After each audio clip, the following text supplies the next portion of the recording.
Hello, everyone, and welcome to the Taco Tuesday edition of The Rundown. I will be your host today, Craig DeLuz, coming at you from the West Coast, the left coast, behind the Iron Curtain, otherwise known as the Sierras, from a state known in free America as California. But as we all know, I do not do this program by myself.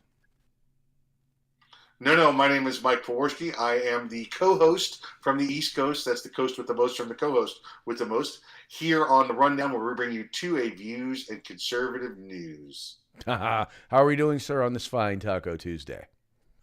Sir, you know what? I am doing wonderful, and I've started the countdown. There's 10 days to go. I cannot wait. We have 10 days to go. 10 days to go until? Jamaican bobsled team. Yeah, They compete on the 18th. They start competing. The four-man bobsled team competes on the 18th. Cannot wait. There will be a party at this house. Okay, so we will make sure to have our theme music ready. Much as we have our theme music ready for Taco Tuesday. There we go. It's raining tacos from out of the sky. Tacos, no need to ask why. Just open your mouth and close your eyes. It's raining tacos. It's raining tacos out in the street. Tacos, all you can eat. Lettuce and shells, cheese and meat. It's raining tacos. Yum, yum, yum, yum, yum, yum. Oh, gotta love tacos. Gotta love Taco Tuesday. That has got to be the best theme song out there. We're just going to change the name of the show. It's just going to be Welcome to Taco Tuesday, and it's going to be every day. No matter what the politics are. Yeah, no matter what, every day is going to be Taco Tuesday. That's it. Where we bring you 2A views and conservative news here on Taco Tuesday. But sir, it's Thursday. It's Taco Tuesday. It's always Taco Tuesday. We're never going to actually hit hump day. What's the oddest named show or business you've ever heard of before? Now that you put me on blast, I can't really think of one off the top of my head. I've had a couple of businesses over the years. Mm-hmm. And I've always wanted to name my business for calling How May I Help You? That way when you answered the phone, you could say, thank you for calling. Thank you for calling. How may I help you? How may I help you?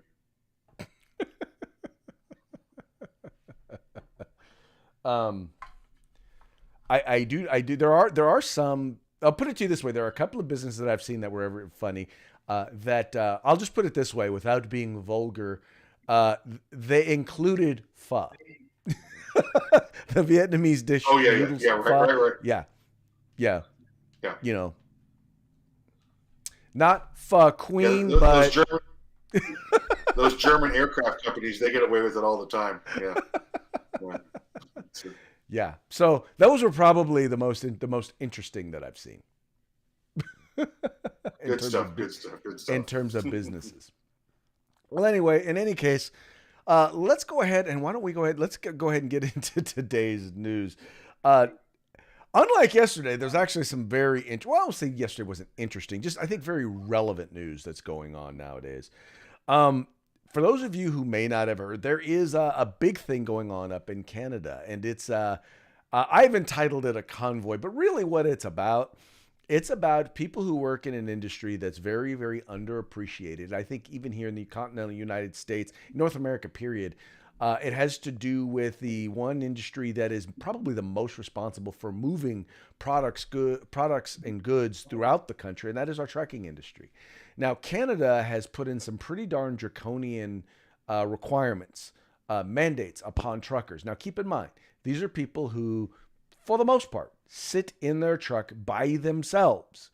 And yet there is a vaccine mandate on truckers there in Canada, that they are required to have the vaccine. Now, 99% of all truckers are actually vaccinated, but they're coming together and they're like, no, this is an unreasonable mandate. And so they are protesting there, and they've actually had put together a GoFundMe to actually cover some of the costs of some of the things that they're doing out there and how they're reaching out and how they're working to try and organize. You've had social media actually shut them down. shut it down and made it so that they can't, so that they aren't able to organize. At the same time, you've got GoFundMe is actually basically not only shut down their GoFundMe, their ability to raise money, but they've actually seized the money, Mike. They actually took the money, and they're not giving it. They don't appear to be giving it to the people who actually, I don't know, raised it. I just think that once again, this is another example of big tech colluding with big government, because we know that Trudeau there is a socialist / communist, darn near Marxist, and it's another example of them working with big tech in order to do their own particular brand of fascism. Yeah, you're absolutely right. You're absolutely right. Are we doing a sound check? We good, Greg? You can hear me okay? Yeah, you're a wee bit off, but then again, so am I. But I think it'll all come out in the wash. But I can hear you. Yes. Okay, all right, okay. Just double checking. We got some new tech folks we're dealing with. They're still trying to get through it, but yeah, Craig, listen, it's it's tyranny. It's it is a country that doesn't have the Second Amendment, right? So all these years they've been told, well, don't need to worry about it. Well, what happens? Listen, they're already starting to seize their funds that have been taken, out of the GoFundMe. What happens now when they try and take the trucks from the truckers? And they say, well, you know what? If you civilians won't run them, the government will seize your equipment and we will run it for you. What happens then? How do you defend yourself then? How do you defend your property then?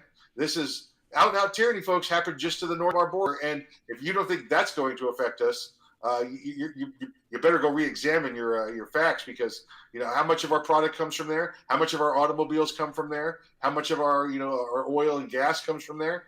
You better start taking a look, because what's happening up in Canada is definitely going to affect us down here in North America, the rest of North America.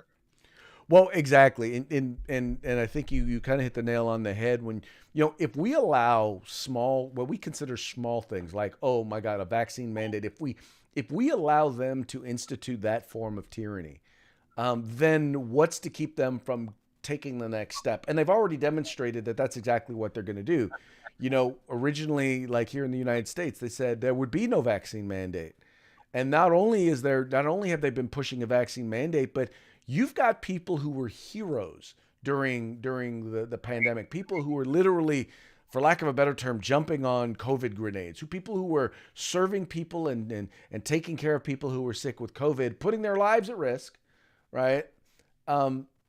They're now being fired from their jobs for refusing to get the vaccine. In fact, in some places, like in California, you have healthcare workers who have tested COVID positive, who are being asked to go to work while they're firing those who don't have COVID or who had it and have natural immunity but won't get the vaccine. They're firing them from their jobs. Yeah, and even while the CDC, again, within the past week has said your natural immunities will protect you more than any vaccination or booster at this point. 6 times to be specific. 6 times more powerful, more effective. But, hey, that stuff doesn't matter to them because, well, they have to exercise their authority. And by the way, you've got Trudeau basically who's called this, or the CEO. I don't remember, was it Trudeau or was it the head of GoFundMe who called this an insurrection? I think it was Trudeau who said that what they're doing is that's no coincidence that he called it an insurrection, because he's trying to liken it to what happened on January 6th. Although there's been no violence, right? There's been no attacking of law enforcement. I mean, there's been nobody going into the capital of Canada, right? But they don't care. That really doesn't matter. Those facts don't matter. They want the talking point. Can you name the capital of Canada? I don't know. No, I can't. I think it's Canada City. Canada City. Right. Okay. Look. All I know is that hats off to the folks up there in Canada. Who knew that who knew that you had the idea and the concept of liberty, and we have it right there in America's hat. Well, listen, it's the idea and concept of capitalism, of free market. It's of democracy. How dare you tell me what I can't do to support my family? That's what it's coming down to. I know many American truck drivers have already had the conversation about, you know what? Let's just take some gas trucks up there and go park at their in their rest areas, and we'll just give them free gas and let them continue the mission. Well, because they're just bringing that product to our trucks. Yeah, because keep in mind that they're the lifeblood of commerce. If they don't take stuff from the ports, it doesn't get anywhere. It doesn't get. It doesn't even get to the trains that you say. Well, you know, a lot of stuff is moved on trains, but it doesn't get to the trains if it's not for the trucks. FYI, just in case y'all were wondering. Well, listen, just so everybody knows. Listen, between shipping, international shipping coming from overseas, and trains, you know, if, here on the continent, the number one way that cargo is moved is via the 18-wheeler. There you go. So don't tread on me. Nope. Especially not with 18 wheels. That's right. There's a lot of tread. Well, hey, speaking of don't tread on me, you know, Seattle, oh my God, who would have thought that Seattle actually was going to, well, we all know what, first of all, let's take a step back. We all know what happened during the George Floyd riots, how basically in Seattle, they basically gave over a part of the city to terrorists. And I have no problem calling them domestic terrorists. Who decided they were going to take over a certain part of the city. First they call it CHOP, then they call it Chaz. We know that at least one individual we know of died as a result of this because they wouldn't allow him to get. He was shot and wouldn't allow him to get medical assistance. We know that they pretty much at one point had talked about. Or was this? No, I'm sorry. I stand corrected. I was about to say Portland. It was Portland. I was about to say Seattle, but we know that basically they had handed over a part of their city to these folks for several weeks. Well, Mike, there's a new sheriff in town. Yeah. There's a new sheriff in town. Yeah. A new city attorney, and she has basically said, "Look, we ain't having no more of this madness. In fact, we're going to expedite prosecution decisions, and we're going to focus specifically on misdemeanors and the backlog." So they're now going to go after the nuisance crimes, right? The crimes that other big cities have decided, other liberal run cities have decided they're not going to prosecute. But then again, we all know that this isn't just, at least as far as we can tell, it's not just talk, it's actually an ideological thing, right? Yeah, Craig, and you are correct. Listen, Seattle did give it up. It wasn't quite the Chaz or CHOP or level, but you know, the marketplace and everything down near the water is by the Space Needle is all run with homes, and the city has done nothing to it. They've formed their own village and center down there of homelessness. So they have conceded a large portion of the city to you know, these lawbreakers, these violators, if you shall. These anarchists, right? Yeah, Craig, you're right. There's a new sheriff in town, right? Her name doesn't happen to be Reggie Hammond, but there's a new sheriff in town, and she is the law officer. She's a Republican. She's conservative. She's very strong, which is nice, right, Craig? Because every time, you know, you and I, or the rest of us around the country, we see somebody in the Pacific Northwest stand up, or even in California, and they stand up and say they always do something like, "Yes, I'm pro-troops. Yeah. I'm anti-crime. Let's get rid of crime. Yeah. And I believe we should support alien technology to make our lives better." And you're like, come on. We always get some weirdo. But she appears to be the real deal. She was there in the city for many years. She ran against the public defender to get to this job, and she appears ready to take back the city, to go after the nuisance crimes, to stop the little issues. This is what Giuliani did, remember, back in the late 80s, early 90s, and brought New York back around, to go after these misdemeanor nuisance crimes, these quality of life crimes, to bring back the respect and law-abiding citizens in the city. Well, and yeah, her name is Ann Davidson, and she ran against, I'm going to guess, was a Soros-backed public defender, which is an example of the sorts of city attorneys and DAs that we have seen that have been basically, they're the ones that are responsible for this smart on crime policy, which is basically decriminalize crime, let the criminals out on the street, and let havoc ensue. That's pretty much their policy.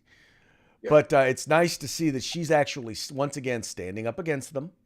But on top of that, Going at once again, going after the nuisance crimes, because we know that that's how it starts. If you allow people to get away with doing the small crimes, they will eventually start doing the larger crimes, and that's what we've seen over the last 2 years. Yeah, yeah, exactly right. That's just the pattern, and we know it works. We know the reverse works. We know enforce the nuisance crimes, and larger crimes go away as well. Everybody and feels it more doesn't safe. work. They It doesn't take even. more pride in it. Yeah. They take more pride in their community, everything. Right. Well, and you've got cases, and this is the thing, and in many cases you have police departments that are trying to enforce the crime, but they've come to realize that it doesn't really matter if they arrest people if the prosecutors will not prosecute.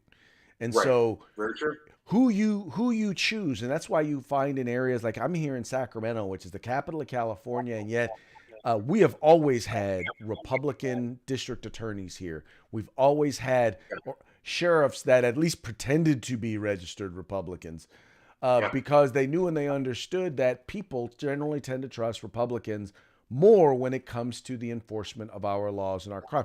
If you want a place to be safe, you definitely don't want a Democrat running it, because they've proven time and time again they cannot be trusted with the reins of power, in particular when it comes to law enforcement. You are correct, sir. You are absolutely correct. All right. Okay. Let's move on to the next story. Ghost guns has been a big thing. We've talked about it, I don't know how many times here on the show. But the one thing that we wanted to talk about, today was the impact of banning ghost guns, the impact of banning them. Well, actually, this is kind of what's interesting. So they're looking at banning them now in the city of Baltimore. And it's one of the few instances, and why I wanted to talk about this story was it's one of the few instances where they actually make a differentiation between ghost guns and the confiscation of ghost guns or home-built firearms, and them actually being used in crimes. And this is from Fox 5 News in Baltimore. And what they noted here, and I don't even think they realized when they were looking at this, because they're sitting up here and they're trying to promote making citizens safe, making citizens safe, making citizens safe. But in the end, when you go down and you look here, they point to once again the increase in terms of the number of ghost guns that have been seized. In this case, they talked about 345 in 2021. But what's interesting though is that of that 345, only 32 were linked to shootings. So, Mike, now what this goes to show you is once again, they're talking about these guns being confiscated and the proliferation of the number of them being confiscated, but only, less than 10% of them are actually found to have been used in crimes. Yeah, the rest of them were just seized because they were ghost guns to begin with, right? So, it's a ghost gun. We can't have a ghost gun here, a gun with no serial number. Yeah, God forbid a guy exercises his civil rights. You forgive him. It's clear that the ghost guns are again not the issue. It's not the gun. It's the individual. Go after the individual. Find an individual that's willing to commit a shooting. It doesn't matter whether they're going to commit that with a shooting or bear 50 cal or go steal a gun or rob somebody and take a gun from them. It's not the gun that's the problem. It's the individual is the problem. Their own numbers prove out here that it's such a small percent. It's making no significant difference. This is the margin of error, folks. This is the amount of guns that would not have serial numbers on them anyway.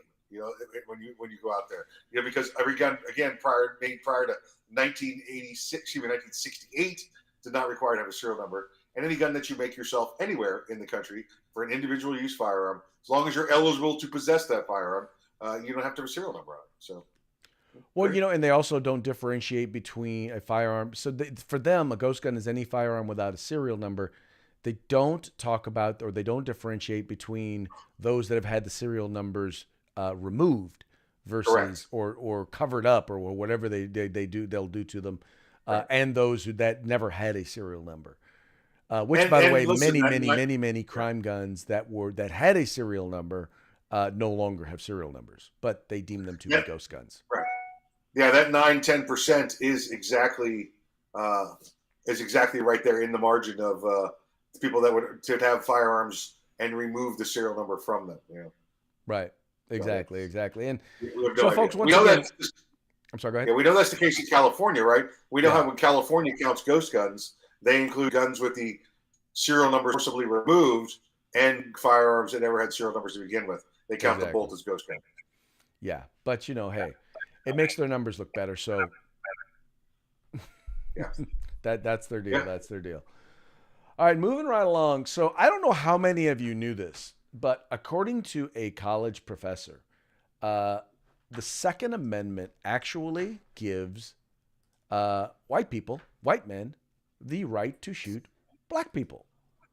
So, but don't get any ideas, Mike. But but yeah. So this Wait, is how about the professor. racist? Now I will. Oh, that's right. I I'm will, white. I'm white. I forgot. I'm sorry. there, yes, you are. Right? Now I will say this. Now, thank God the dude has been suspended. But according to Cam Edwards over there at Bearing Arms, this professor right here, his name is Barry Meller. Anyway, he's the director of the Institute of Study for Academic Racism at Ferris State University in Grand Rapids, Michigan. He basically has made the declaration that the whole point behind the Second Amendment was, and by the way, this is not an uncommon theory amongst the critical race theory crowd, that the whole point behind the Second Amendment was to make it so that white people could shoot black people. I'm the only good thing about this entire article is that he is in fact suspended, but he's not the only person. He's not the only person in college ranks who's actually said this. And I will say this: if he had been black and said it, he probably would have never been suspended. Yeah, you're right, because we do see that happening all the time, where you'll have somebody on the opposite end of the race spectrum stand up and say, "It's time to kill Whitey," and they're like, "Well, that's their opinion and they're entitled to it." Listen, when you put this story up, I thought maybe I read it wrong. I'm like, did he say they could shoot black people or black rifles? Like, okay, well, of course we can. I thought he was standing up for assault weapons there to begin with, until I realized he said you could shoot black people and not black rifles. When you read the story, you see this guy's comments. Craig, he went off the rails. Okay, he had one of those moments, one of those days where you don't cross this guy in the drive-through lane. Okay, he went off and he was like, I don't give an F and F about blah blah blah, and done. And he had half his bags packed and was walking out the door and was throwing. He left like this, F you, you're cool, F you. That's kind of the day he had when he left. So you still can't make comments like this. Whether you believe him or whether it's just angst as you're running out the door, quitting your job, you make comments like this, and guess what's going to happen, buddy? You're going to end up in the news as the biggest racist on west of the Mississippi for a couple of days. Here's exactly what it is, and this is the quote right here. It says, "The Second Amendment gives white men the right to carry a gun and shoot black people when they are afraid. I saw him and I was scared, so I shot. Stand your ground," said Meller, who is the director of Institute for the Study of Academic Racism at Ferris State. Now, Mike, first of all, let's be clear. Stand your ground laws almost disproportionately are used by black defendants as a means of defense. Go back to that story and roll up a little bit. Go back towards the top. Okay. All right. Now, read that second sentence there, and you can see there you go. Those first two sentences. Yeah. I work in a paid effing. This one right here. I work in a paid effing union. I work in a paid effing union job and no limber of an administrator is going to tell me how to teach my classes. Because he's keep going. He then added at the end so if you want to go complain to your dean, F you, go ahead. I'm retiring at the end of this year and I couldn't give a flying F any longer.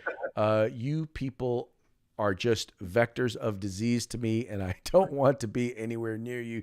So keep your effing distance. Oh yeah. Yeah. He lost it. he knew he was on his way out. He's like, do I wait another 9 months to retire, or do I go out right effing now? Just look. Well, hey, at least I got to give him credit. If you're going to go out, go out in a blaze. I wouldn't say a blaze of glory, but if you're going to be a dumpster fire, light that puppy up. That's it. Yep. Yeah, he didn't make a little controversial comment. No. Yeah, he burned that effer down on the way out. Is what he burned it. He did. He burned it down on the way out. He gets an A for enthusiasm. Yeah, he cleared the class door, dropped the microphone, and left. Yes, he did. Yes, he did. And left with a smile the whole way. You know, Mike, what gets me in particular about this one though is that though he continues to push a number of narratives that are wrong. Number one, I talked a little bit about, don't shoot. The other thing that he does that he continues to do, and this is what most in the media do, most in academia do, is they don't look at the individual situation and look at each individual situation.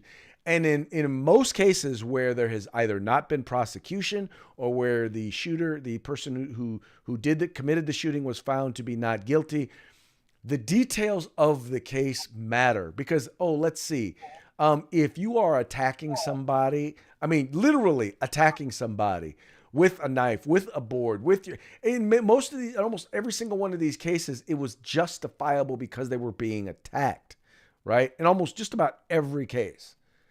And in the cases where it wasn't, in a huge chunk of those cases, I would say a majority of them, guess what? The person who did the shooting, who was the shooter, actually wound up getting convicted of something if they weren't overcharged. Yeah, you're listening. I'm not gonna try and defend this guy at all. He says that that white people gives the Second Amendment gives white people the ability to shoot black people with stand your ground. I think he would say, analytically, that the opposite applies exactly as well. That the Second Amendment gives the ability, not for black people to shoot white people, but the way it's meant is the Second Amendment gives the ability for anyone to defend themselves anytime. Right. That it's justifiable. And that may have been where he was going until he went absolutely flipping crazy. Well, I think he always was crazy. I just think that I just think that the that switch in your head that says, think it but don't say it. Let's not say that. That switch didn't work. It was Yes. Nope. Nope. Time to retire. Yep. He banged the switch in the wrong direction on the way in and couldn't turn it back. He was like, It's only 9 months. I don't need a new model. We'll just get it done. There we go. Okay, let's move on to our parting shot today. And our parting shot today is kind of an homage to our first story. Mike, I grew up watching this movie, and it was as much a part of my childhood as any movie that I've seen. And I still, as soon as I heard about what was going on in Canada with truckers and all of that, I could not help but make this our parting shot today. Pan for pig pan, for sure. By golly, it's clear to Taco Town. Yeah, we definitely got us the front door, good buddy. Mercy sakes alive, looks like we got us a convoy.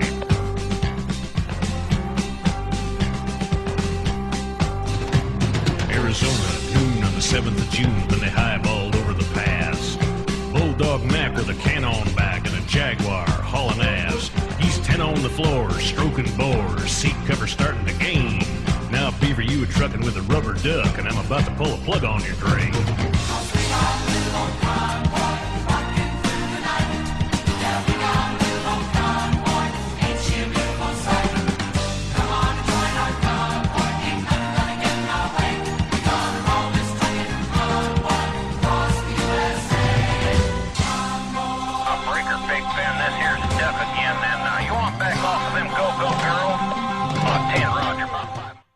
Okay, Mike. Two things I wanted to make sure to note that stood out in my mind when I was watching this. The first was it was the 7th of June, which, by the way, is my birthday. So the convoy started. On my birthday, so that was just something that was really meant a lot to me. And the first point, I totally forgot that I was going to make. Well, that movie and video are so old that I think some of those trucks were steam engines. That was quite a while ago. June 7th of what year? 1945, Craig? What are we talking about? That here? was 1970s. That was 1970s. Come on, man. Yes, it was 1970s. What?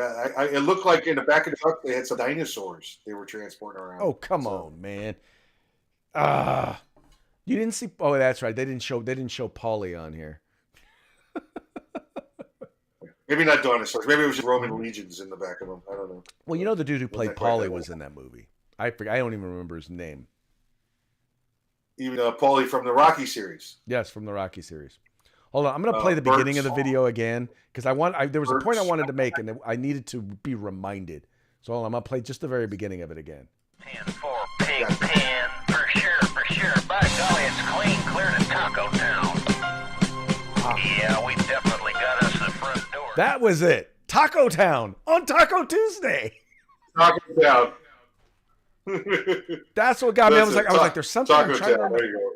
Yeah, exactly. So they were like clear on their way to Taco Town on Taco Tuesday. Wow, we might have to try and find a way to incorporate that into our Taco Tuesday celebration. Yeah, exactly. Burt Young. Burt Young. Yes, Burt Young. Anyway, well, it's been fun, y'all, but it's about that time. Mikey, how about a quick shout out to our sponsors? Let's say hello to our good friends at Gorilla Machining, Grid Fence, and again, the California Republican Assembly. Great to have you all with us. Exactly. Folks, these are the ones who make this show possible. So please make sure, visit their websites. Let them know that we sent you. And if you like what you see there, and I'm pretty sure you will, please make sure you participate with them. Partner with them by either buying their product or joining the organization. Because trust me, every single one of these groups are all fighting for our fundamental rights. Our right to keep and bear arms, our right to free speech. And even if it's just the right to keep and bear arms, keep in mind that's the right that defends all the others. So make sure you support them as they support us supporting you. All right. With that, we're going to call it a day. It's going to call it a day for Taco Tuesday. We very much appreciate you tuning in. We appreciate you liking, sharing, and please make sure that you subscribe and encourage your friends to do the same. With that, we're going to be outie 5,000. See you tomorrow.